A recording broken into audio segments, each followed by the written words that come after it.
Hello everyone, स्वागत है आप सभी का एक नई वीडियो में, नई अपडेट के साथ। मैं हूं आशीष सर।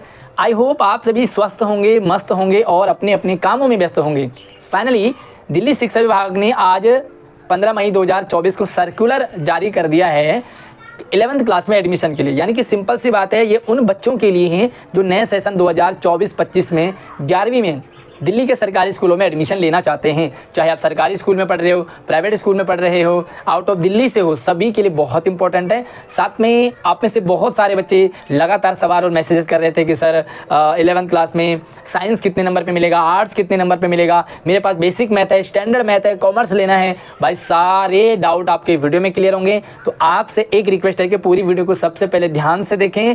जो मैंने बातें इस वीडियो में क्लियर कर दी है, अगर आप सेम कमेंट करते हैं तो मैं आपको रिप्लाई नहीं करूँगा, लेकिन हाँ, उसके अलावा अगर आपको कोई भी डाउट रहता है तो आप मुझसे पूछ सकते हैं। तो सबसे पहले वीडियो को ध्यान से देखें। यहाँ पर आप देखेंगे तो ये जो 11th क्लास के लिए गाइडलाइन है, ये नॉन प्लान क्लास 11 के लिए नॉन प्लान एडमिशन है। और सेशन की बात करेंगे तो 2024-25, ठीक है। मैं सर्कुलर बहुत लंबा चौड़ा है तो मैं आपको मेन बातें बताऊंगा जो आपके काम की है, कौन कौन से डॉक्यूमेंट्स की जरूरत पड़ेगी और ट्रांसफर अगर आपको लेना है तो क्या करना पड़ेगा। देखिए, फॉर्म कब से भरेंगे और कैसे भरेंगे, क्या करना पड़ेगा, सारी बातें बताऊंगा। लेकिन यहाँ पर 3 साइकिल है हमारे पास, 3 साइकिल हैं। इन तीनों साइकिल में आपको first cycle, second cycle and third cycle, मतलब 3 राउंड में फॉर्म भरे जाएंगे। फॉर्म टोटली ऑनलाइन भरे जाएंगे, मतलब आपको कहीं आना जाना नहीं है। साइट पे फॉर्म आएगा और आपको फॉर्म भरना। फॉर्म भरने का पूरा प्रोसीजर स्टेप बाय स्टेप मैंने अपने चैनल पे डाला हुआ, जाकर के देखें। हमारे इस वीडियो के डिस्क्रिप्शन में भी वो वीडियो में डाल दूंगा।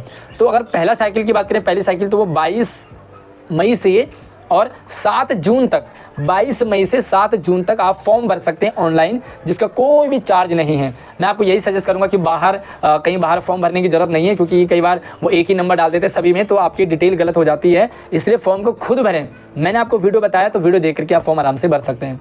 दूसरा साइकिल आपका रहेगा 1 जुलाई से 10 जुलाई। और तीसरा साइकिल आपका अगस्त में आता है। तो मैं आपको यही सजेस्ट करूंगा कि भैया पहले ही साइकिल में अपना फॉर्म डालें, क्योंकि पहले साइकिल में आपको जो स्कूल चाहिए होता है मैक्सिमम आपको मिल जाता है 80-90%। और फर्स्ट साइकिल में ही लगभग सारे स्कूल फिल हो जाते हैं। फिर सेकंड साइकिल में आपको बस पटक दिया जाता है जहां मर्जी आप जाना चाहते हो। इसलिए आप हमारे चैनल को रेगुलर देखते रहा करें और वही चैनल को सब्सक्राइब करके ना घंटा जरूर दबा देना, ताकि कोई भी अपडेट आपसे मिस ना हो, पल पल की अपडेट आपको मिलती रहेगी। तो यहाँ पर इन्होंने दे रखा कि भाई फॉर्म कैसे मिलेगा। तो हालांकि मैं वीडियो की डिस्क्रिप्शन में फॉर्म भी डाल दूंगा, कैसे भरना है वो भी डाल दूंगा। आप मुझे इंस्टाग्राम, व्हाट्सअप, फेसबुक, ट्विटर सभी जगह मुझसे संपर्क कर सकते हैं एंड फॉलो भी मुझे जरूर करेंगे। तो यहाँ पर आप देखेंगे तो जो लिंक है वो लिंक आपको यहाँ पर मैंने दे दिया है। ये भी है, वेबसाइट नंबर यहाँ पर है और इससे आप अपना फॉर्म भर सकते हैं, कोई भी दिक्कत आपको नहीं आएगी। एंड एडमिशन सबको मिलता है और आप आसान से the online form has been design in simple format. बड़ा आसान सा छोटा सा प्यारा सा फॉर्म है। उस फॉर्म को आराम से अपने फ़ोन से भर सकते हैं। कहीं परेशान होने की ज़रूरत नहीं है, कहीं भटकने की ज़रूरत नहीं है। हमारे चैनल पर अगर आप जुड़े हैं तो आपको सब चीज़ प्रॉपर बताई जाती है, ठीक है। तो यहाँ पर देखिए, academic criteria for non plan admission student declared pass in the secondary education examination will be considered for admission in any stream class 11th। यानी कि आपको 10th पास होना बहुत ज़रूरी है। भाई सबसे पहली बात, 11th क्लास में एडमिशन लेंगे, ऑब्वियसली 10th में आपको पास होना ही होगा।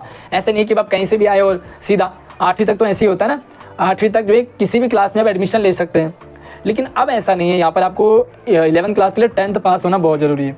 अब हम क्राइटेरिया की बात करेंगे, जो सबसे इंपॉर्टेंट है, जो बच्चों का बहुत ज़्यादा डाउट रहता है और बहुत ज़्यादा सवाल मैसेज इंस्टाग्राम पे, व्हाट्सएप पे इसी टॉपिक से रिलेटेड आते हैं। अब ध्यान से समझो। उससे पहले प्लीज़ यार वीडियो को लाइक करके हमें भी सपोर्ट जरूर करें। चैनल पर पहली बार आए हो ना तो सब्सक्राइब करके ही जाना, ताकि आपको पल पल की अपडेट मिलती रहेगी। यहाँ पर आप देखेंगे तो ये रहा साइंस। अगर आपको साइंस चाहिए, देखो साइंस में 2 तरीके का होगा, science with math, without math. फिर कॉमर्स भी आपको 2 तरह की, commerce with math, without math. उसके बाद आर्ट्स भी रहता है आपको, तो आर्ट्स सिंपल आर्ट होता है और विद मैथ, है ना, तो विद मैथ ये भी रहता है। अब देखते हैं कौन कौन से सब्जेक्ट आपको मिलेंगे। सबसे पहला जो साइंस विद मैथ के लिए एग्रीगेट परसेंटेज, अगर आपको साइंस लेना है, साइंस में सिंपल से बता दूं आपको, अगर आपको साइंस लेना है तो भैया एग्रीगेट परसेंटेज, चाहे विद मैथ लो चाहे विदाउट मैथ लो, ओवरऑल सभी सब्जेक्ट को मिला करके आपको 55% मार्क्स होना जरूरी है, ठीक है। दूसरा क्राइटेरिया, इंग्लिश में आपके 50 मार्क्स भी होने चाहिए। मान लीजिए आपके एग्रीगेट तो 55 है, बट आपके इंग्लिश में 49 रह गए तो भी नहीं होगा। मान लीजिए आपके इंग्लिश में तो 55 और 60 हैं, बट एग्रीगेट परसेंट आपके 54 है, तब भी नहीं होगा, ठीक है। तो ये क्लियर है आप। उसके बाद जो मैथ है ना, अगर आप विद मैथ लेना चाह रहे हैं, अच्छा साइंस में, मैं साइंस के बता दूं, साइंस में भी आपको ये 3 क्राइटेरिया आपको चाहिए। एग्रीग्रेड 55, इंग्लिश में 50 एंड साइंस में 50। इंग्लिश और साइंस में दोनों में 50-50 चाहिए, चाहे विद मैथ लेना चाह रहे हो या विदाउट मैथ। अब अगर आप विद मैथ लेना चाह रहे हो तो भैया बेसिक और स्टैंडर्ड इन्होंने इस बार भी अच्छा आपको लिए ऑप्शन रखा है। मतलब बेसिक मैथ और स्टैंडर्ड मैथ का कोई फ़र्क नहीं है, चाहे आपका बेसिक मैथ रहेगा चाहे स्टैंडर्ड मैथ। चाहे आपने 10th बेसिक मैथ से लिया फिर भी आप 11th में भैया साइंस ले सकते हैं और विद मैथ भी ले सकते हैं, ठीक है। तो अगर आप विद मैथ लेना चाह रहे हैं तो आपको 50% मार्क्स चाहिए मैथ में, एंड विदाउट मैथ साइंस चाहिए तो 40% मैथ में भी आपका काम चल जाएगा, है ना। और भी बहुत सारी इंपॉर्टेंट चीज़ें है डॉक्यूमेंट्स वगैरह के बारे में, या अगर आप दिल्ली के सरकारी स्कूलों में पहले से पढ़ रहे हो तो आपको क्या करना है। अब मैं कॉमर्स की बात करूँगा तो कॉमर्स में तो भैया देखो सिंपल सी बात है, एग्रीग्रेड ओवरऑल 50% चाहिए, ठीक। उसके बाद आपको सोशल साइंस में 45% चाहिए। अगर आप विद मैथ लेना चाह रहे हैं तो सोशल साइंस में 45 मैथ में आपको चाहिए होगा, फिर 50% मैथ में भी चाहिए। अगर आप विद मैथ ले रहे हैं इंग्लिश में आपको 45%, मतलब ये सारे क्राइटेरिया आपको होने चाहिए। अगर आप विदाउट मैथ लेना चाह रहे हैं तो भैया इंग्लिश और हिंदी दोनों में से किसी एक में 45 आ रहे हो। मान लीजिए हिंदी आपकी इंग्लिश अच्छी नहीं है लेकिन आपकी हिंदी ठीक है, हिंदी में आपके ज़्यादा मार्क्स आ गए तो हिंदी में आपके 45 और ओवरऑल आपके 55, साथ में सोशल साइंस में आपको 45, आपको कॉमर्स विदाउट मैथ मिल जाएगा। अब हम बात करेंगे अभी ह्यूमैनिटीज़ की। तो ह्यूमैनिटीज़ का देखो ज़्यादा क्राइटेरिया कुछ नहीं होता, सिंपल सा ह्यूमैनिटी वाला बच्चा आराम से ले सकता है, कुछ भी ले सकता है। अब यहाँ पर दिक्कत आती है अगर आप विद मैथ लेना चाहते हैं, ठीक है। फॉर गिविंग इकोनॉमिक्स अगर आपको इको आर्ट्स विद इको चाहिए तो आपके पास होने चाहिए इस subject student must have secured at least 45, मतलब आपके 45% एग्रीग्रेड परसेंट, सारे सब्जेक्ट को जोड़ करके परसेंटेज निकालो, 45% आ रहे तो आर्ट्स विद इको मिल जाएगी। अगर आपको आर्ट्स विद मैथ चाहिए तो आपको क्या चाहिए, 50% नंबर मैथ में भी चाहिए। बाकी कोई क्राइटेरिया आपके लिए नहीं है। अच्छा थोड़ा बहुत छूट मिलता है, रिलैक्सेशन वगैरह मिलता है, तो यहाँ पर इन्होंने रिलैक्सेशन लिखा 5% का मिलेगा OBC SC ST जो भी है उसके अकॉर्डिंग। और यहाँ पर स्पेशल एबल्ड जो चाइल्ड होते हैं उनको भी 5% की छूट होती है। एक सवाल आता है NIOS का, बहुत सारे बच्चे NIOS से भी 10th पास करते हैं, तो भैया NIOS के बच्चों के लिए भी एक ध्यान से समझे क्योंकि डाउट आपका भी रह जाता है। तो NIOS के बच्चे को भी यहाँ पर फॉर्म भरना होता है और उन्होंने यहाँ पे क्लियर लिखा हुआ है कि student who have pass their secondary examination यानी कि 10th क्लास अगर उसने पास किया है directly from NIOS with 55 marks, मतलब एग्रीग्रेड 5 मेन सब्जेक्ट में 55% मार्क्स होने चाहिए तो वो एलिजिबल है ह्यूमैनिटी विदाउट स्किल सब्जेक्ट।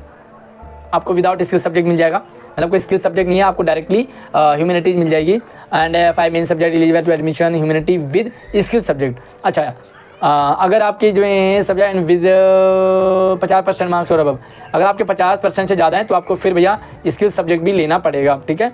अब हम एज की बात करेंगे तो कंप्लीटेड भाई ये एज क्राइटेरिया 15 से 17 साल के बीच में आपकी एज होनी चाहिए, इसके अलावा और कोई भी दूसरा नहीं है। अच्छा जिन बच्चों ने पहले से सरकारी स्कूल में पढ़ा है तो उनका क्या होगा, क्योंकि ये नॉन प्लान एडमिशन है। नॉन प्लान का मतलब है कि इससे पहले उन्होंने दिल्ली के सरकारी स्कूल में नहीं पढ़ा, या तो उन्होंने प्राइवेट में पढ़ा है, कोई रिकॉग्नाइज स्कूल हो, या उन्होंने आउट ऑफ दिल्ली से ही पढ़ा हो, भाई दिल्ली के बाहर से हैं तो आप अपना फॉर्म भरेंगे, आधार कार्ड में अपना एड्रेस वगैरह बदल दें, आधार कार्ड में चाहे बैंक पासबुक में किसी भी एक चीज़ में आपको एड्रेस दिल्ली का होना चाहिए, आप आराम से एलिजिबल हैं। अच्छा जिनने सरकारी स्कूल से 10th किया तो उनके लिए क्या है कि स्टूडेंट हु है pass class 10 during the academic session 2023-24 from government school, ध्यान से समझिए, government school aided and aided under directorate of education. अगर आप डायरेक्टरेट ऑफ एजुकेशन के अंडर में आपने 10th किया है तो not eligible to apply for registration, वो इस अप्लाई रजिस्ट्रेशन ऑनलाइन फॉर्म को नहीं भर सकते। They shall approach their last attended school for further assistance if transfer is required to another government school. मतलब उनको क्या करना है, जिस स्कूल से आपने 10th पास किया है उस स्कूल में जाइए, वहाँ पे अपने एडमिशन इंचार्ज और एग्जामिनेशन इंचार्ज से बात कीजिए, आपसे ऑप्शन फॉर्म भरवाया जाएगा, ऑप्शन फॉर्म भर के आपको अपने स्कूल में जमा करना है। आपको साइंस चाहिए, आर्ट्स चाहिए, कॉमर्स चाहिए, क्या चाहिए, कौन कौन से सब्जेक्ट चाहिए। अगर आपको स्कूल बदलना है, आपको ट्रांसफर करना है स्कूल, तो भी आपका ट्रांसफर हो जाएगा, ठीक है। लेकिन मेरी आपको एक एडवाइस रहेगी कि साइंस लेना, आर्ट्स लेना, कॉमर्स लेना, प्लीज़ ध्यान से, क्योंकि 2 साल खराब जब बच्चे के होते हैं ना तो बहुत बुरा लगता है। ज़रूरी नहीं है कि साइंस में करियर होगा, ज़रूरी नहीं है कि मैथ लेकर ही करियर होगा, वो चीज़ लें जो आपको लेना चाहिए। उसके लिए आप मुझसे संपर्क कर सकते हैं एज ए मेंटोर। अगर आपका कोई भी डाउट रहता है कि सर मुझे क्या लेना चाहिए, घर वाले क्या है, मेरी इंटरेस्ट क्या है, मेरे मार्क्स वगैरह वगैरह, जो भी what ever A to Z, अगर आपको कोई भी डाउट रहता है तो एज ए मेंटर आप मुझसे बात कर सकते हैं और मुझ तक अपना डाउट जो भी है शेयर कर सकते हैं। मेरा WhatsApp number, Instagram ID, Facebook, Twitter, सब कुछ सोशल मीडिया ID मैंने वीडियो के डिस्क्रिप्शन में डाले हुए हैं। भाई फॉर्म भरते टाइम आपको ये सारी चीज़ें चाहिए होंगी, जैसे पर्सनल डिटेल लाइक नेम वगैरह, फादर नेम, मदर नेम, आधार नंबर हो गया, बैंक डिटेल हो गई, डेट ऑफ बर्थ हो गया, ये सारी चीज़ें आप वहाँ पर कुछ आपको फॉर्म भरते टाइम अपना मार्कशीट अपलोड करना होता है। तो जो भी अगर आप में से किसी बच्चे का मैं फर्स्ट ट्रायल फॉर्म भरूं तो आप मुझे अपनी डिटेल शेयर कर दीजिए मेरे व्हाट्सअप नंबर पर, ताकि मैं आपका फॉर्म भर के बता सकूं कि कैसे आपको फॉर्म भरना है। ठीक है, तो ये सारी चीज़ें, बाकी कुछ डॉक्यूमेंट्स की भी रिक्वायरमेंट रहती है। और देखो बहुत सारा लंबा चौड़ा ये फॉर्म है, मतलब ये PDF है। अगर आपको ये चाहिए तो आप मुझे व्हाट्सएप पे कांटेक्ट कर सकते हैं, मैं आपको शेयर कर दूंगा। साथ में मैं आपको अपने व्हाट्सएप चैनल पे भी डाल दूंगा, तो आप चैनल को भी जरूर फॉलो कर लीजिए। और कुछ डॉक्यूमेंट्स होते हैं, आधार कार्ड वगैरह, पासबुक वगैरह हो गया, फ़ोटो वगैरह हो गई, ये सारे डॉक्यूमेंट्स आपको चाहिए होंगे। ठीक है, तो डेट ऑफ बर्थ के लिए एक चाहिए होगा, साथ में आपको रेजिडेंस प्रूफ के लिए चाहिए होगा 10th की दोनों मार्कशीट, और वो दोनों चाहिए होंगी। अगर आपको मार्कशीट डाउनलोड करने तो डिजी लॉकर के मार्कशीट वैलिड होते हैं, स्कूल से बहुत लेट मिलता है, तब तक डिजी लॉकर से मार्कशीट डाउनलोड कीजिए और आप अपने स्कूल में जमा कीजिए। तो ये सारी चीज़ें वही सेम चीज़ इन्होंने कही है। तो आई होप कि आपको सब कुछ क्लियर हो गया होगा। फिर भी कोई भी छोटा बड़ा डाउट रहेगा तो आप बेझिझक बेहिचक आराम से मुझसे सवाल पूछ सकते हैं, चाहे तो कमेंट कर लो, चाहे तो व्हाट्सएप, इंस्टाग्राम, फेसबुक, कहीं भी मुझसे कांटेक्ट कर सकते हैं। अगली वीडियो में मिलते हैं अगली अपडेट के साथ, तब तक चैनल को सब्सक्राइब कर लो, वीडियो को लाइक कर दो पसंद आए तो, और एक प्यारा सा कमेंट आप हमारे इस चैनल के लिए ज़रूर करना। जय हिंद।